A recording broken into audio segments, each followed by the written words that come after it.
Paper आसान UPSC यही मांगती है कि ऑब्वियसली आपको नॉलेज तो होनी चाहिए, क्योंकि ये ऐसा नहीं है कि ये पहला पेपर लेंदी है, अगला साल जो पेपर होगा ना वो भी लेंदी आएगा। यूपीएससी का पेपर है ही लेंदी। पेपर तो स्ट्रेट फॉरवर्ड था। कुछ साइंस के क्वेश्चन थोड़ा सा वो थे। एक तो सेलुलर का क्वेश्चन आया था, वो तो सारा प्योर बायोलॉजी का था।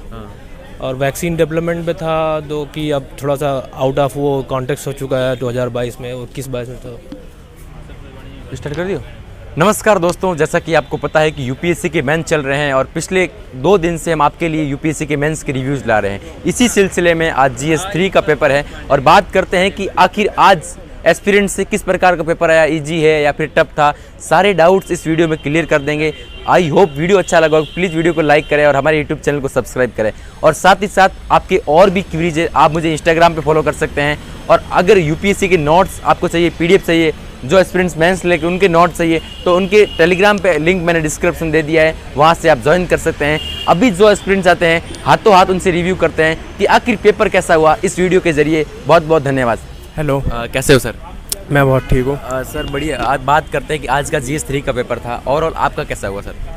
मेरा ओवरऑल ठीक ही हुआ है। मैं एक क्वेश्चन नहीं कर पाया टाइम में, उसको छोड़ करके आया हूँ। अच्छा, वैसे ठीक ही हुआ है पेपर। तो सर बात करते हैं कि किस पोर्शन से जीएस 3 में क्वेश्चन ज़्यादा आ रहे हैं इस बार के यूपीएससी मेंस में? देखिए, मुझे ऐसा लगा कि इस बार एनवायरनमेंट और इंटरनल सिक्योरिटी से एक क्वेश्चन एक्स्ट्रा है। अच्छा, बाकी तो वही है, सेम जैसा पूछते ही हैं कि वो economy, environment, internal security, science and technology, बाकी वैसे ही था। इंटरनल सिक्योरिटी और एनवायरनमेंट से एक क्वेश्चन एक्स्ट्रा था। बिल्कुल सर। देखो, आपके 4 पेपर हो चुके हैं ओवरऑल मेंस के। आपको क्या लगता है एक यूपीएससी एस्पिरेंट से यूपीएससी मेंस में क्या एफर्ट्स लगाने के लिए क्या मांगती है यूपीएससी? देखिए, यूपीएससी यही मांगती है कि ऑब्वियसली आपको नॉलेज तो होनी चाहिए। बिल्कुल। लेकिन उससे भी ज़्यादा इम्पॉर्टेंट ये है कि आपको नॉलेज जो आपने किया है वो आपको प्रेजेंट करना भी आना चाहिए। आपको मतलब टू द पॉइंट बात रखनी आनी चाहिए, वो ज़्यादा इम्पॉर्टेंट है। और बाकी सिलेबस आप देखेंगे तो ऐसा कुछ नहीं है कि आपको एक स्पेशलिस्ट होना चाहिए। मतलब ये चीज़ों को लिंक करना आना चाहिए। मतलब जो आपने स्टैटिक चीज़ है उसको करंट अफेयर से लिंक करना आना चाहिए, उसको प्रेजेंट करना आना चाहिए, यही है। अच्छा सर, लास्ट सवाल है, आने वाले जो 2023, 2024, 2025 में न्यू एस्पिरेंट्स जो यूपीएससी प्रीलिम्स देंगे उनके लिए आप विशेष मैसेज क्या देना चाहेंगे? देखिए, उनके लिए विशेष मैसेज वैसे मुझे लगता नहीं है कि मैं कुछ खास मैसेज दे पाऊँगा, लेकिन विशेष मैसेज यही है कि प्रैक्टिस बहुत मतलब मस्ट है एकदम, उसका कोई अल्टरनेट है ही नहीं। चाहे वो प्रीलिम्स हो, प्रीलिम्स में आप, क्योंकि ये जो जीएस होते हैं ना वो ये होते हैं कि नेवर एंडिंग होते हैं, ये कहीं जाके ख़त्म नहीं होते हैं। तो मतलब यही है कि आपने जो किया है उसमें से आपको मैक्सिमाइज निकालना, और वो सब निकालने के लिए आपको माइंड को ट्रेन करना पड़ेगा और आपको प्रैक्टिस करनी पड़ेगी, वो वैसे ही निकलेगा। वरना वो नहीं आ मतलब वरना आपकी प्रोडक्टिविटी बहुत ही लो रहेगी, वो कभी आप ख़त्म कर नहीं पाओगे सिलेबस और फिर मार्क्स भी नहीं आएंगे। Thank you so much sir. हमारी पूरी टीम आपके लिए शुभकामनाएं देती है कि इस बार आप अच्छे से प्रॉपर आइए इस बार। बहुत बहुत शुक्रिया सर। बात करते सर, आज के जीएस 3 का पेपर ओवरऑल कैसा रहा सर? पेपर थोड़ा लेंदी था, लेकिन सब्जेक्ट के हिसाब से, डिफ़िकल्टी हिसाब से ज़्यादा डिफ़िकल्ट नहीं था बस सर, और क्या। सर जीएस 3 की और बात करते हैं सभी पोर्शन पे, किस पोर्शन से क्वेश्चन इस बार के यूपीएससी मेंस में ज़्यादा आ रहे हैं सर? ज़्यादातर पोर्शन से आप इकोनॉमिक्स देख लो और डिज़ास्टर मैनेजमेंट और इंटरनल सिक्योरिटी से पुराने वही नक्सलिज्म और ये सब पे सवाल आ रहे हैं।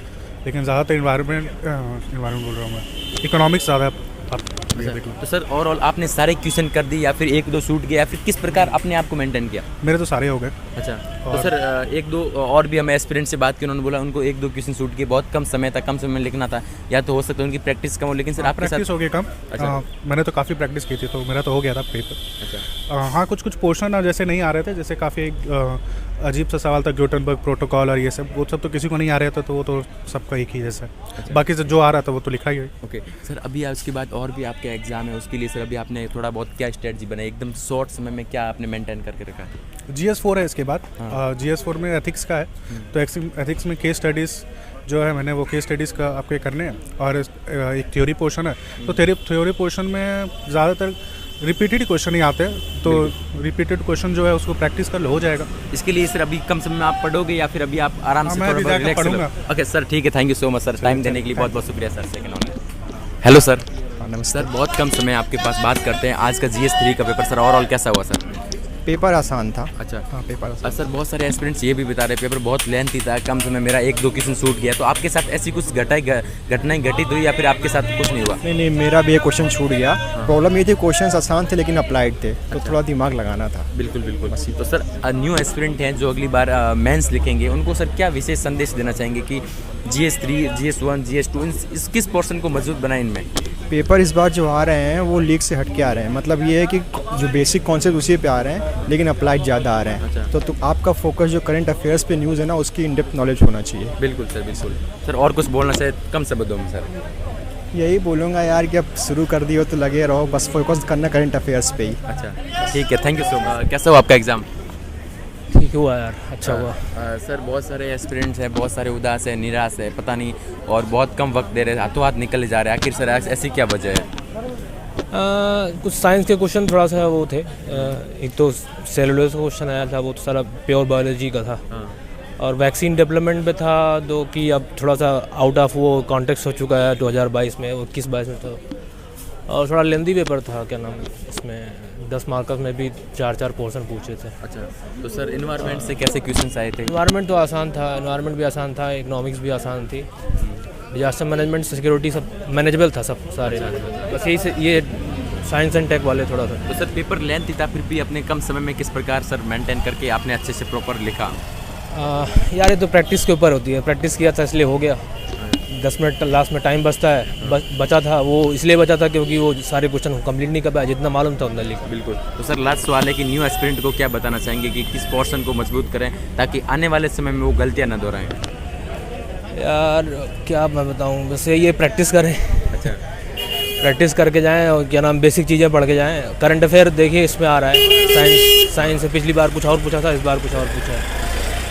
और क्या नाम, डेटा का बहुत रोल होता है इकोनॉमी में, तो थोड़ा डेटा का भी वो करें, बस यही सब है। ठीक है, thank you sir. Thank you भाई। कैसा हुआ आज एग्जाम आपका?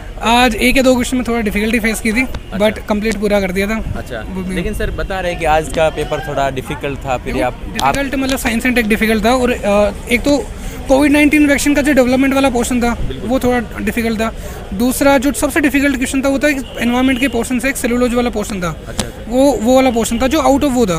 बट मतलब मेरा ये मानना है कि हर एक पेपर में 2 क्वेश्चन या 3 क्वेश्चन तुम एक्सपेक्ट करो कि जो आउट ऑफ द बॉक्स होंगे, ठीक है वो, क्योंकि देखो ऐसा पॉसिबल नहीं है कि हर एक चीज़ कर पाओ, लेकिन 2 या 3 क्वेश्चन होंगे तो वो मतलब नॉर्मल है, मतलब ये मान के चलो नॉर्मल है। उसके अलावा मेरे को इकोनॉमी नॉर्मल लगा, बाकी सब नॉर्मल था, कन्वेंशनल पार्ट से था। मतलब इकोनॉमी काफ़ी आसान था, इंटरनल सिक्योरिटी आसान था, बाकी सब आसान था, मतलब 2-3 क्वेश्चन को छोड़ के। सर पेपर लेंथ भी था, हाथ भी दर्द हो रहे, तो सर ऐसा कुछ हुआ? देखो ये हर साल लेंदी आता है, हर पेपर लेंदी आता है, इसके लिए आपको प्रैक्टिस करके आना ही पड़ेगा, प्रैक्टिस करनी पड़ेगी, मतलब इसके अलावा कोई सोल्यूशन नहीं है। मतलब बिल्कुल, क्योंकि ये ऐसा नहीं है कि ये पहला पेपर लेंदी है, अगला साल जो पेपर होगा ना वो भी लेंदी आएगा। यूपीएससी का पेपर है ही लेंदी, तुम्हें टेस्ट सीरीज में ही कंप्लीट करके आना पड़ेगा प्रैक्टिस 20 क्वेश्चन का, तभी यहाँ आके मैनेज कर पाओगे। अदरवाइज फर्स्ट टाइम यहाँ पे 20 क्वेश्चन नहीं लिख पाओगे, ये गारंटी है। लोगों से 2-3 क्वेश्चन छूट रहे हैं यहाँ पे, और वो बिना प्रैक्टिस के नहीं हो पाएगा। सर आपका तो कोई ऐसा कोई क्वेश्चन है जो छूट गया है? नहीं, मैं यही पहला टारगेट यही होता है कि पूरे क्वेश्चन कंप्लीट करना है। सर आई होप इस बार हम उम्मीद करते हैं कि आप इस बार प्रॉपर IAS बने, और thank you sir, thank you sir. आप करते तैयारी कर